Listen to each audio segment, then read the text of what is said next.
right, so we've had 4 fairly easy days of doing decimals, adding and subtracting. Hopefully you guys have been really successful at that.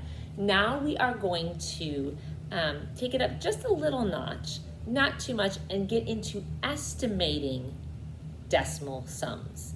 All right, and this is important because you remember when we learned estimating, it's helpful to get a quick estimate to know if your answer is really far off, right? Your answer shouldn't be in the millions if your estimate is in the tens. So it just kind of helps catch some of those errors. So let's go ahead and look at estimating decimal sums.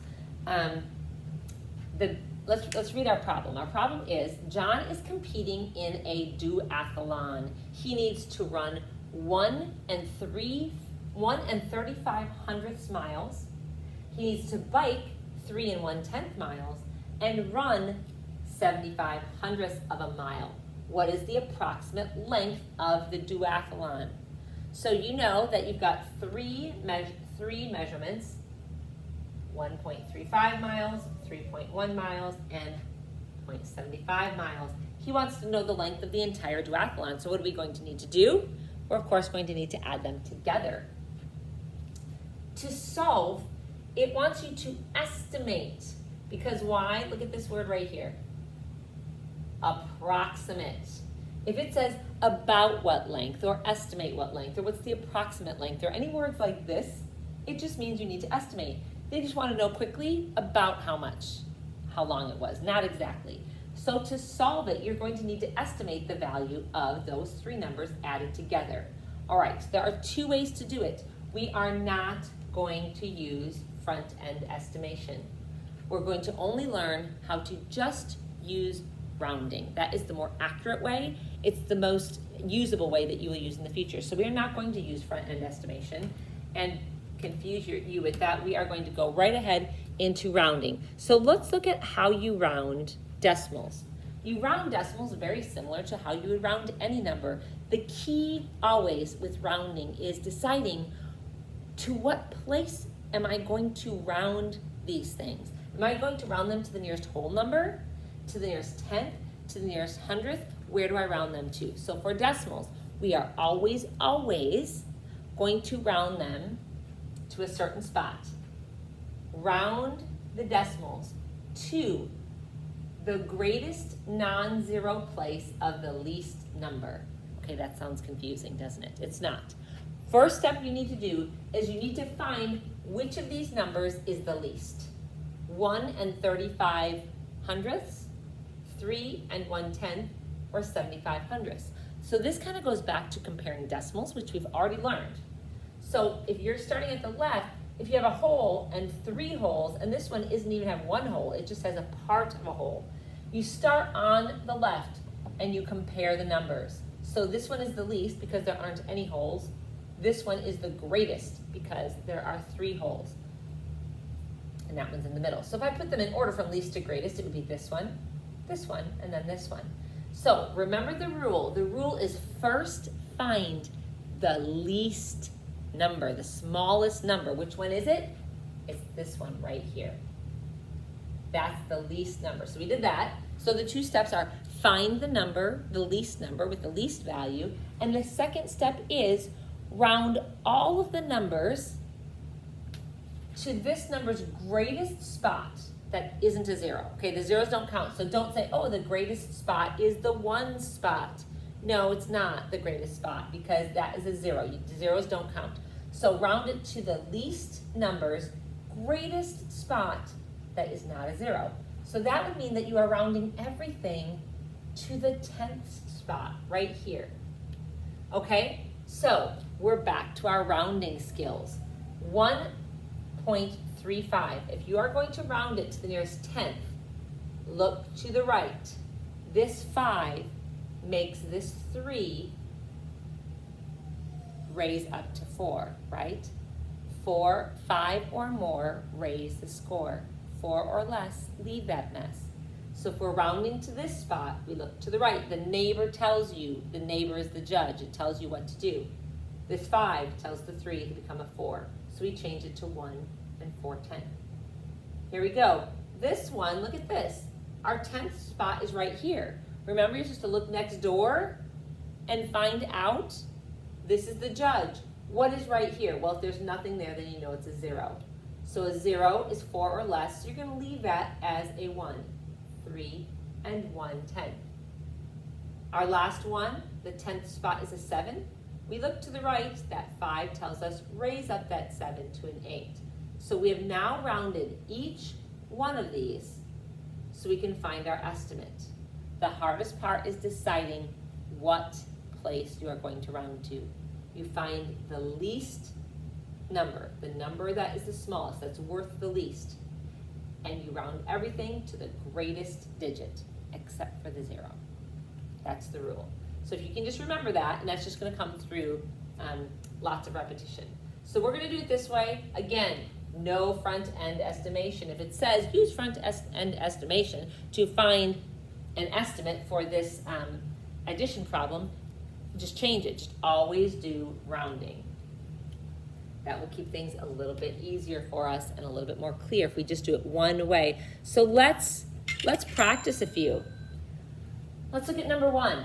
Estimate the sum by front-ended estimation. You know you're not doing that, right? You are just going to round. So first step, which of these is the smallest number? Let me make this a little bit bigger here.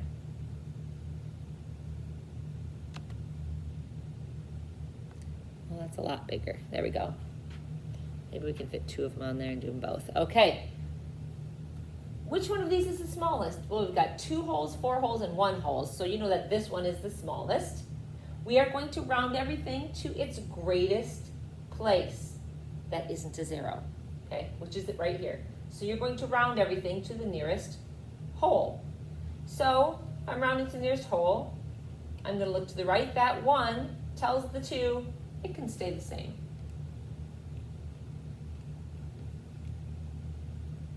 To the nearest hole, I look to the right. That 2 tells my 4, stay the same.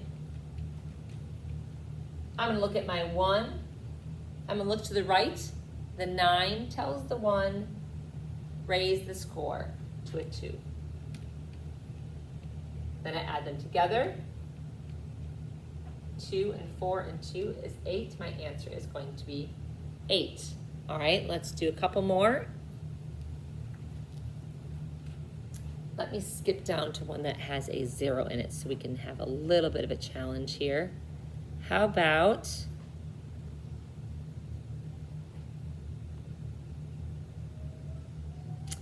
let's do number 21 here.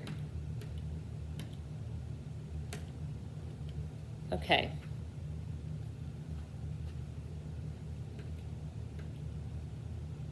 Let's do this one right here. We have 55 hundredths and 94 hundredths, and we want to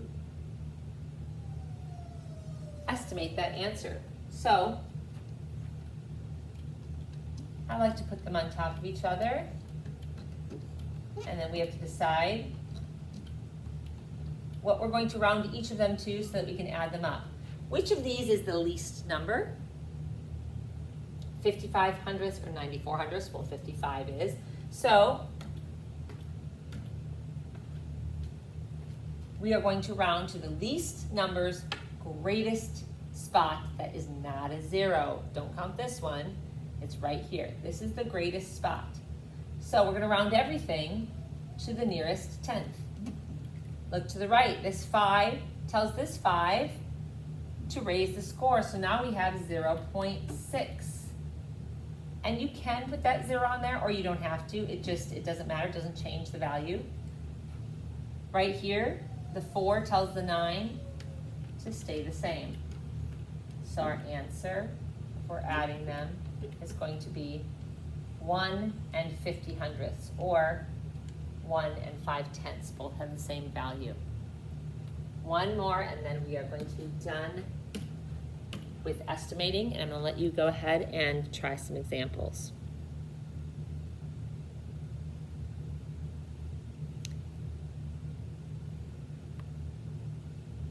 All right, so let's try number 24 here. 30 and 7 hundredths and 2 and 54 hundredths. So again, I like to rewrite mine on top of each other lining up my decimals like this. That makes it just really, really clear for me. And now the goal is we are going to round both of these so we just get an estimate. What are we going to round it to? Let's find which is our least number, 30 and 700ths or 2 and 5400ths. Well, of course, 2 is going to be the lesser. So we're going to take our lesser number and we're going to round it to the spot that is the biggest, which is the ones, right? And then up here, we're going to round this to the nearest ones. Okay, so up here we have the one spot is a 0. Look to the right, it's a 0. So it's less, it's 4 or less, leave that mess. So this is going to be rounded to 30. This 2, if you look to the right, the 5 increases the 2 to a 3 because it's 5 or more, so we raise the score to a 3. So our estimate is going to be about 33. All right, so hopefully that helps you. It's just those 2 main steps. You already know how to round numbers by looking to the neighbor.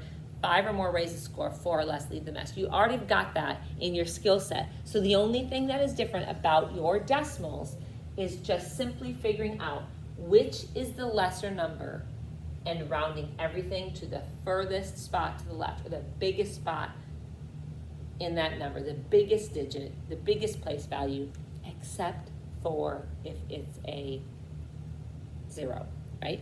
Okay, you've got this. Go ahead and do your homework or your lessons for lesson 10, 3, estimating